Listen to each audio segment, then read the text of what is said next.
నమస్కారం. ఈటీవీ 360కి స్వాగతం. ముందుగా ప్రధాన అంశాలు. తెలుగు రాష్ట్రాల్లో 34 మందిని బలిగొన్న చలిపులి, విపరీతమైన శీతల గాలులతో వణికిపోతున్న జనం. తుపానుతో వరి, అరటి, పత్తి రైతులకు తీవ్ర నష్టం. అన్నదాతను ఆదుకుంటామని సర్కారు అభయం. జనవరికి జ్యుడిషియల్ కాంప్లెక్స్ కొన్ని నివాసాలు సిద్ధం. సదుపాయాలకు లోటు రానియవద్దని సీఎం ఆదేశం. నవ్యాంధ్ర వైపు నెదర్లాండ్స్, చైనా సంస్థల చూపు. ఉక్కు, ఐటీ, విద్యుత్ రంగాల్లో పెట్టుబడులపై ఆసక్తి. అమరావతిలో నేడు 6 ఐటీ సంస్థల ప్రారంభోత్సవం. 600 మందికి లభించనున్న ఉద్యోగ అవకాశాలు.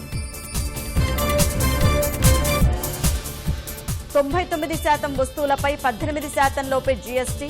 పన్నుల విధానం సరళీకరిస్తామని ప్రధాని సంకేతాలు.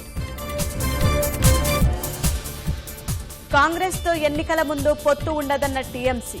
విపక్ష కూటమితో మాత్రం కలిసి సాగుతామని స్పష్టీకరణ.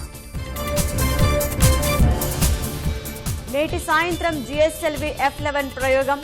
జీశాట్ 7Aని భూస్థిర కక్షలో ప్రవేశపెట్టడమే లక్ష్యం.